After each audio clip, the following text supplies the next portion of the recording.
Welcome to the Zhuzhed Up Man Cave for 2026. We've got an awful lot of work to get to tonight, including a brand new feature that is going to be exclusive to Paul Murray Live that I guarantee will make news every time we mention it. But speaking of, for those that are in the south of the country, it's hot. It is damn hot. In Victoria, there have been fires in the southwest. The temperatures, well, they have got deep into the 40s. The news has, of course, gone wall to wall because it was bloody hot today in summer in Melbourne. Record-breaking heat and a bushfire emergency. Victoria has been one of the hottest places on Earth today, with temperatures reaching close to 50 degrees. When we did tick over 48.9 degrees, a new record for Victoria, as we've seen in many places. Good to see reporters in regional Australia, but just a little reminder, it's why we do Our Town. The first one's coming up in a couple of weeks' time. But the reason we do Our Town is we try to turn up when things are normal, not when it's just a pretty backdrop for a weather story or a sad backdrop because of a crime story, or turning up because there's a news story. As we have for multiple years, thanks to our dear friends at Harvey Norman, we will continue to do so again this year. Big lineup, and looking forward to seeing as many people as we can around the country. Anyway, back to the main game. How have people been handling the heat in Victoria tonight? Well, as best they can. We've got livestock on our farm property, so yeah, we're prepared to stay and try and look after them. It does feel very eerie, just the mood and yeah, the community. A lot of people have come back this morning to sort of pick up more belongings.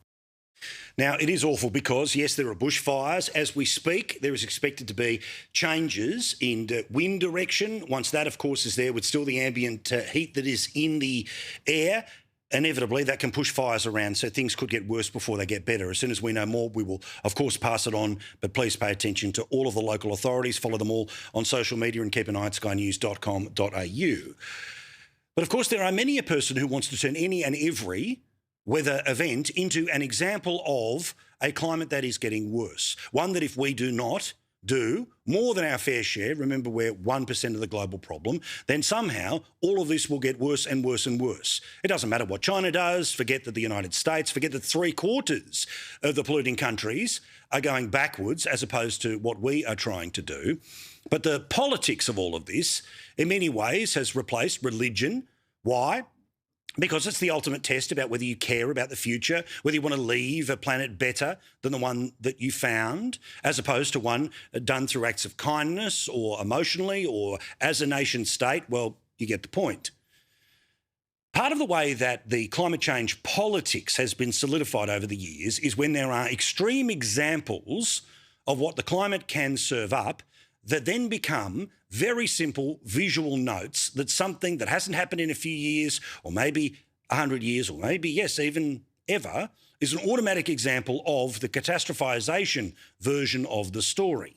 Perfect example. The politics changed and changed dramatically in and around Australia and climate change from a 2019 election where people rejected all of the Bill Shorten ideas after smoke covered Sydney in the summer of 19 into 2020. That became a physical manifestation of how climate change was getting worse. Now, as we told you at the time, those fires particularly got out of control because they were allowed to burn for as long as they did in national parks for many weeks prior. But yes, the reality of 7 billion people on the planet is that things are going to slowly but surely get more extreme. Never have I been in denial about that. But what I can't stand are the people who want to scare an already frightened generation. 40% of young women claim they don't want to have kids because of the climate catastrophe. There are kids who claim they don't have to save or plan for a future because life isn't worth living because of the climate catastrophe. Well, as there is with bushfires, again, things like tropical cyclone or the ex-tropical cyclone Alfred that we all were dealing with last year, well, these things are given names. And I did a whole thing last week about how there's a whole bunch of people who want to name heat waves. Now, of course, when things get a name, they also get the extra status of the constant briefings from insert emergency services, the premiers that are reading off the notes, acting as the MC. But more importantly, that heightened sense of emergency becomes manifest in whatever the event is of the day. Now, climate, of course, we are told, is not the weather i.e. today's example of really hot or really cold doesn't prove, but it's over time. So part of the idea of trying to elevate the seriousness of heat waves, and they've always been serious. Sadly, there are people who die when it's really hot and when it's really cold. I wish that wasn't the case, but alas, that is the human body. But there are people amongst us who think that they are somehow going to be able to stop certain, very few of us, but sadly, people who are not able to cope with whatever the extremes are of the day, which does not mean it is okay when people get sick or they die, just in case somebody's planning to do a little smart-ass edit there. Enter Monique Ryan, the Tiffany Teal who, among everything else, is about trying to frighten as many people as possible that if Australia doesn't do everything we can, then somehow we are going to fall into the black hole vortex that is climate change. Now, even though Australia is 1% of global emissions, people like Monique Ryan believe somehow we can solve the entire global climate by what happens on this beautiful and important continent. She decided today to put out a media statement. She didn't do, as best as I can see, any interviews about this because then, of course, she'd be pushed on the idiocy of it. But this got plenty of news today that Dr. Monique Ryan launches a campaign to name killer heat waves after climate polluters. She's also got an extra section on her website where name, address, email, somehow you're going to join the campaign. Be that the campaign for her general candidacy, I don't know, but I would assume this is all firewalled and there's no way the data that appears for this campaign ends up going onto the general mailing list. But this is what in part she says. Extreme weather events like Black Summer, Cyclone Yasi and the Lismore floods are seared into our memories. Remember that. Black Summer, Cyclone Yasi, Lismore floods. But heat waves, the climate hazard responsible for more Australian deaths than floods, storms, bushfires combined, remains a silent killer. Heat kills, and it's time the Albanese government did something about it. Now, she is not saying in this that drastic climate action, which presumably means this will fix the problem. No, because it's all about the performance of having an answer to a problem that is a global problem. She says that the Albanese government must act. And what do they have to do? They have to name the heat waves. Because if you do that, the sense of emergency increases, the number of press conferences, the number of instances that keep people on edge increases. Naming it after the fossil fuel companies, well, that's just a cute little trick which got attention, including mine. She continues. Extreme heat is a health hazard and a communications failure. What does that mean? Heat waves are not the beginning of warm spells as the media portrays them. They're a silent killer. Every heat wave is a potential mass casualty event. By naming them, we can save Australian lives. Bullshit. By naming them, we can name them in real time. We can draw attention to them in real time. But it's not like the media doesn't tell us that tomorrow the temperatures in Victoria is going to go deep into the 40s. Any chance of being able to say that tomorrow, next week or next month, the weather is going to be really bad? Well, the media tells us, let alone the number of us who spend at least a part of every day double-checking the Bureau's apps or the Rain Parrot app, or you name what you've got. But lots of people in Australia very aware of the weather, not just because, of course, we come from generations of people who used to care about agriculture. This is overtly not about solving climate change, because if it was about solving climate change, the dear member would be going down to the Chinese embassy and getting anyone who signs her petition to be out the front of the Chinese embassy saying, when are you going to do more on climate action? You are 33% of the world's problem. When are you going to be 33 or more % of the global solution? Any plans to do that around the embassies, even including the United States, which have pulled out of Paris, Russia, India, or the global south, otherwise known as the third world?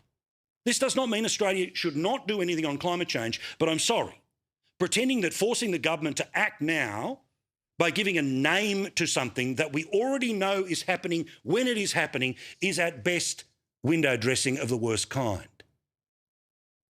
I spent some time talking about this last week, as I mentioned before. This is not a new idea. In fact, it is a multiple reheated idea. It's one that got a run just last week when the University of New South Wales was saying cyclones have names, but what about deadly heat waves? Now, the only problem for the giant globalist, that is someone like a Monique Ryan, who wants everyone somehow to follow COVID procedures forever, put your mask on, which is never leave the house. But when you're in the house, of course, don't turn on the air conditioning because that would be bad. Unless, of course, you've got a windmill on top of your house. The truth about life, wherever it is in the world, is that there are dangers associated with life itself. Again, for those that are about to maliciously edit this on the internet, I'm not downplaying the illness or the death that comes from horrible days like today. There are people that are watching us right now that are struggling. And they haven't put even a fan on today because the cost of the power to power that fan would put them into deeper financial stress. A government that supposedly cares, as I heard today from Jason Clare, the number one priority was cost of living. Well, they have decided to pull all of the financial support when it comes to power bills. Why? Because there's not an election this year. Where's Dr. Monique Ryan demanding that ability for people at the lowest end of the socio-economic rung to be able to sit in the comfort that her and her voters have in the posh bits of suburban Melbourne? Oh, by the way, the UN doesn't agree with the deal. They haven't agreed for a long time, for the best part of more than a decade. As I showed you last week, I repeat for the third time, the World Meteorological, I knew that, the WMO organisation has no immediate plans to name heat waves because they think, among other things, it becomes a distraction. But it does give me a new segment that we could start on the show, which is if we are supposed to give names to heat waves, because that's a good way of showing people how serious things are, well, we could now refer to this and many other ideas that come from people like Dr. Monique Ryan as a Category 5 bad Tiffany Teal idea. As for the actual weather and what's going on, how does it change in the next little while? Our mates at Sky News Weather have the latest for you. Victoria seeing a cool down tomorrow. Now, we have an overnight cool change. That's what's really elevating that fire danger. But as we head into our afternoon on Wednesday, you can see where the wind is coming in from the south. There's blue across the coastline, indicating those cooler temperatures, and seeing at least some diminished fire danger for portions of Victoria. Thank you, mate. Be safe to everyone who's going through it right now. Now, part of our new zhuzhed up man cave is I have the ability to stand up and do my best impersonation of a weather person, but to use the technology that we have to show you some data. Now, you know that I love me some data, and I particularly love opinion polls. Now, there are good ones, there are bad ones, but you know we've been quoting these for as long as we've been on the air. It doesn't matter from where the source comes, there's always a little nugget. Eventually, you start to put them all together, you get an overall picture. Well, tonight I would like to introduce you to the best poll of them all, a brand new one which will be happening every 2 weeks, and at this time, every 2 weeks, we will give you the results. It's backed by the data and the good people of YouGov, and its name is...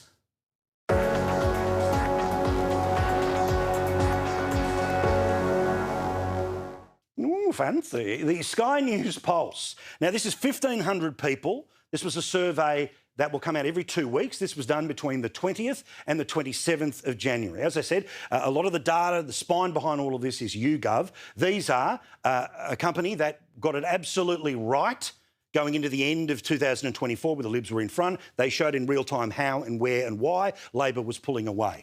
Its headline tonight is, One Nation could form opposition if an election was held today, according to this brand new poll.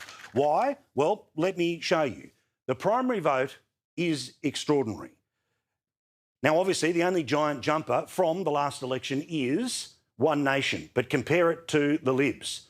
The Liberal Party is now down to just 14%, down 6 from the election, 25, 1/4 of all Australian voters are now backing in One Nation. Labor is ever so slightly down.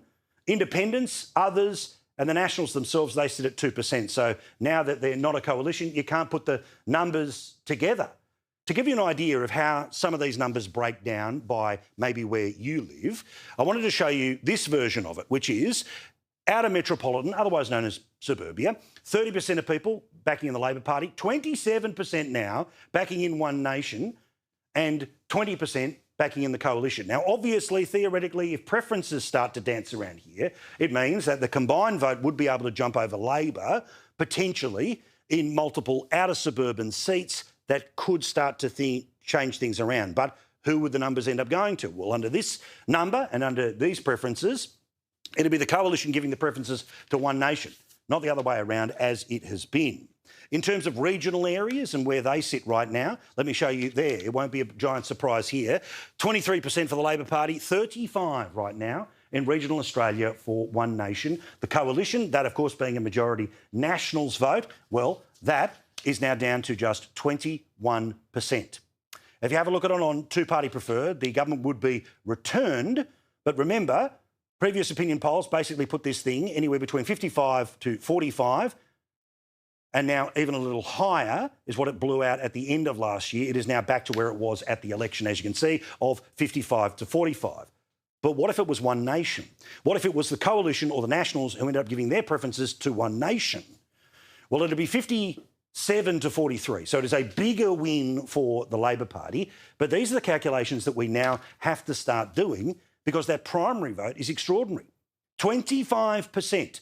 This is from the YouGov Sky News Pulse, the new poll that we will show you every 2 weeks at the start of Paul Murray Live. The details on the data for you to see right now at skynews.com.au.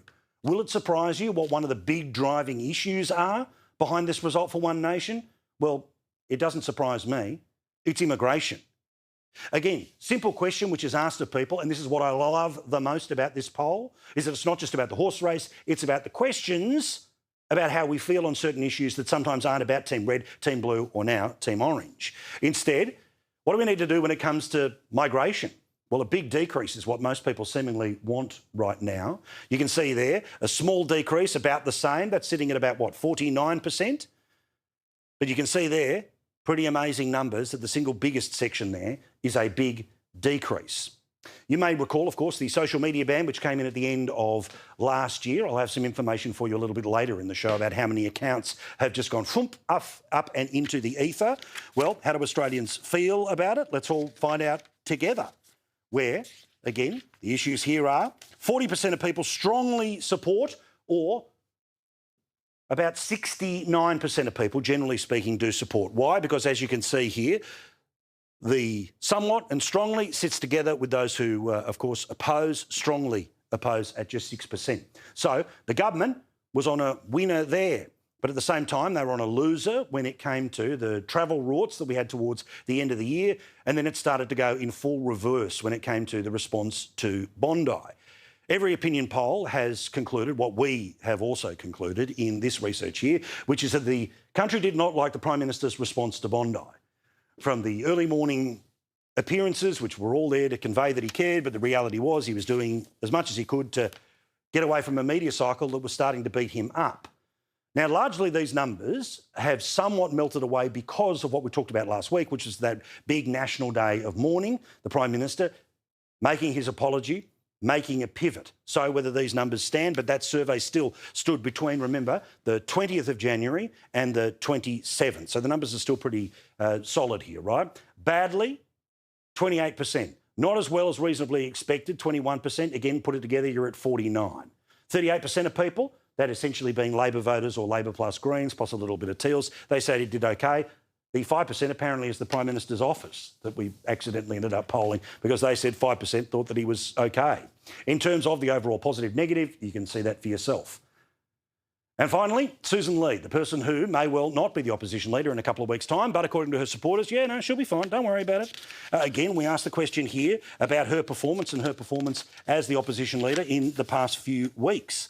Are you satisfied or dissatisfied with the way that Susan Lee is the Leader of the Opposition? Let's have a look at these numbers here, because there'll be plenty of Liberal MPs who are about to pick up the telephone and start saying, see. Well, National number, 57% are dissatisfied, a quarter are satisfied. Her net satisfaction rating is down 31%. So, despite the fact that there are many issues that have not been good for Susan Lee, there, of course, are ones that have been worse for the Prime Minister, but the headline out of all of this, One Nation, not just rising, not just surging, but going through the damn roof right now. 1 in 4 people, a giant increase of 16% since the election. As for Susan Lee, some of her colleagues were out and about trying to back her up today. Susan has my 100% support. There's obviously a lot of speculation in the media at the moment, but no one has announced a challenge. I've made it very clear to all and sundry that I support the leader. Susan has my absolute support. I think this is a storm in a teacup. I think there's a small number of people who are trying to whip this into something that it's not. The Sky News Pulse. Important enough for me to be standing and walk you through the data. It also gives me a couple of seconds to sit back down and get on with what we're talking about here. As the polling has just shown, Liberal MPs are frightened. Why? Because clearly, if they're in a position where their vote is below One Nation's, then they will not end up as the beneficiaries of One Nation's preferences. They'll be giving preferences, presumably, to One Nation over the Labor Party, and then you end up in a contest between One Nation, currently with, don't forget this, one member of the lower house, that being Barnaby Joyce, but he's not planning to stick around to be the opposition leader or the alternative Prime Minister. He's going to go upstairs. So a complete blank slate, but we'll all see what happens here. It'll be fascinating to watch. I particularly see the strength, not just in lower house performance, but I think the true test always with One Nation is about the upper house, and they have done phenomenally well at the last election. Pauline is on the ballot at the next election. So, given off these numbers, well, you can assume that many Liberal and National senators will end up being replaced by One Nation senators in almost every state that you can imagine. Great people like Lee Hanson would end up joining the parliament. It'll be fascinating to watch. But what's interesting here today is that as we start to consider the options of what does the Liberal Party do from here, the Labor Party is already starting to soften up its attacks on who they think may well end up being the next opposition leader. Now, again, Susan Lee has every right, in my view, to be able to be given at least a full calendar year, but that may well not be the case. So we deal in reality on this program. So let's start to pay attention to how they are pre-attacking Andrew Hastie. Andrew Hastie, who would be the most right-wing Liberal Party leader that the country has ever seen. Ding, ding, ding, ding, ding, ding, ding. And because that would be the claim, you end up in a scenario where many people want to move further to the Conservative end of politics, to jump onto the bandwagon of which Pauline Hanson has been on. But the warning for going there is what you just saw when it came to the Labor Party. But then there's also the Tiffany Teals. And there's plenty of Liberals who say, no, we've got to just tack back to the centre. We've got to go a little further, right? Because we've got to get rid of all that right-wing stuff, climate change, all the rest of it, the Turnbull wing. Somehow the entire Liberal Party needs to reinvent itself to somehow get Malcolm Turnbull to vote for it again, when I think we all know probably unlikely to be doing so anytime soon. Tim Wilson is one of those who's making that argument internally. Well, Susan's the leader, and I always support the leader. We've got to make sure that whatever it is, we're united behind the team we need to make sure we're holding the Albanese government to account. So we're in this three-way potential maybe right now about which door are they going to go through. Will they remain with the one that they currently are? Do they go through the door named Hastie? Do they go through the door named Taylor? Now, basically, if the party room voted exactly the same way that they did to make Susan Lee the leader, there are a couple of people that are no longer in the parliament, or people like Giselle Kapterian, who never made it to the parliament, who were able to get her over the line and give her the slender lead. So presumably, even if no one's changed their mind, then the advantage starts to move towards those who want to make the change. But of course, there's now the fight, well, early disagreements about which of the two would like the next crack at it. You know this, you've seen it all the way through. And it's not like there aren't Liberals that are desperate to get this on, including people like Jane Hume, who, remember, was a big part of the work-from-home policy of the last election. Oh, did I mention that again? I apologise. She, of course, got the boot from Susan Lee's shadow ministry, so she's been more than happy to fuel the speculation. In fact, she's even begging someone to call tonight on television. No one has called me and asked me to vote for them. Susan Lee is my leader. But All of this, of course, is the main game. It's worthy of debate and it's something that we're all discussing uphill and down dale. But there is something even more important than who the leader of the Liberal Party is that is really important for people who want someone, anyone, to be able to challenge this government at an election in a couple of years' time.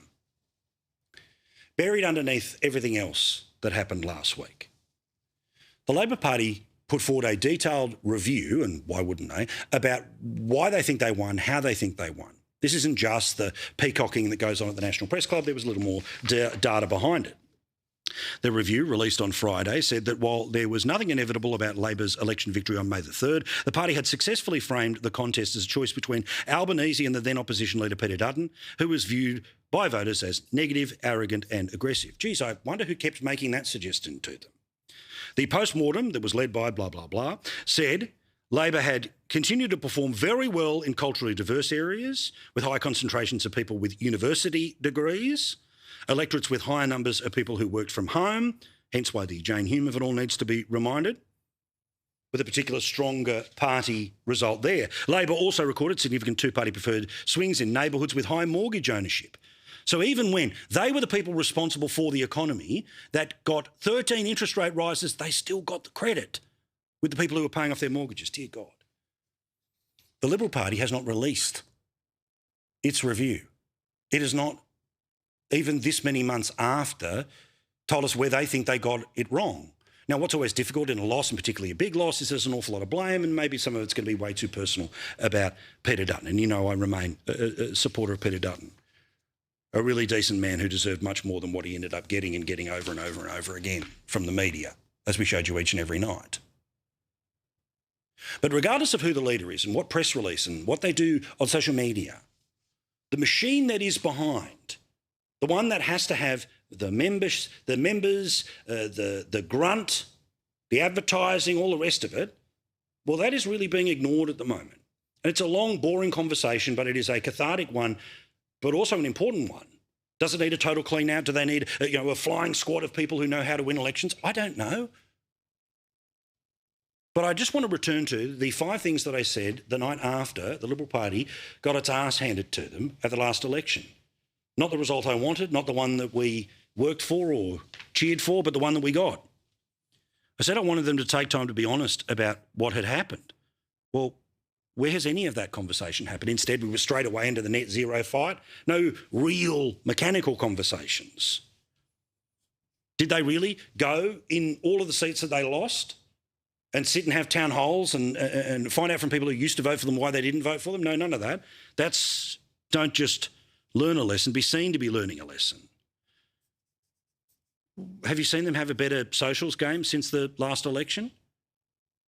Now, to win an election, no disrespect to people who are pretty good with their version of social media, being able to, film themselves walking on a beach, you're going to need a bigger machine than that, a bigger boat than that. They've got to empower the next generation of people who are party members, or the next generation of candidates who may have to take 6 years to get close to a 50-50. And yeah, everything's on the table, but none of that's on the table. None of that's being publicly discussed. Instead, the magic solution of, well, if this person leads, then it's all going to be okay. Why? Because they say the things that we agree with. Cool. But what about the machine? Remember, for One Nation, it has taken them 10 years to build the machine that gets them to where they are today. And anyone who turns around and thinks, geez, they're really lucky at the moment with the polls and the songs and the cartoons, well, none of that's an accident. All of that has been being built for 10 years. Where are the people who are talking about the machine that needs to be built and how ideas don't just go from what we believe in, but also what we believe in and how that affects people, and you can convince them, because you mean it, that you have a better plan for how to help them in their life? None of that is automatically solved by a new leader. But that's not me trying to find ways to defend Susan Lee's leadership. But it is just a note of caution that anyone thinks there's any sort of silver bullet, magic wand or quick fix. It's much deeper, including a whole bunch of people that you and I have never heard of who have been failing for way too long. One last thing I want to mention here too about this softening up period that we are now in, about Andrew Hastie, the worst ever, ooga, booga, ooga, booga. Remember Murray Watt? Andrew Hastie, would be the most right-wing Liberal Party leader that the country has ever seen. The problem is, I remember when they were running the same thing against Peter Dutton. Peter Dutton will continue, as he did yesterday, to look for areas of division, to look for areas in which he can try to promote fear in the community. Now, of course, it worked in 25, it worked in 22 when they did it to Scott Morrison. This Prime Minister is always looking for the division. But then it didn't work when they lost to Tony Abbott, but they did it anyway. The Prime Minister is rapidly transforming himself into the political equivalent of a Monty Python skit. Deceit is bad enough, but Australians must be also tiring of this government's pitiful attempts to hide its deceit. Of course, this attack on Tony Abbott reminds me of that wonderful moment when he was at the National Press Club, remember? And he was caught ripping off a fake president from a movie. Tony Abbott is not the least bit interested in fixing anything. Bob Rumson is not the least bit interested in solving it. He's only interested in two things. He is interested in two things. Making Australians afraid of it. Making you afraid of it. And telling them who's to blame for it. And telling you who's to blame for it. That bloke ended up becoming the guy who won more than 90 seats. You know, and setting himself up to be leader for life. The Liberals in many ways helping him do it. And of course, before that, the most extreme leader of the Liberal Party that had ever been was the one we elected 30 years ago. Right, Albo? This is the man we have leading the country. A man who is so instinctively petty and so bitterly obsessed that he could craft an entire parliamentary career without mentioning a word, multiculturalism, so steeped in conservative values and fear of what is new, is John Winston Howard. So it doesn't matter if they win, if they lose, they're all called the same thing. Why? Because he doesn't care about what they say. He does not care what they actually stand for. He does not care what you believe. Because for him, it's just a fight between Team Red, Team Blue. Good guys and bad guys. Or as they used to say at uni, I like fighting Tories. That's what I do. That's what I do. That's what he really cares about. All politics, all the time. He's very good at it. But hopefully some more people other than us will start to notice that the Emperor is not just Nicky Noo. He's full of it too. Oh, Dr. Seuss.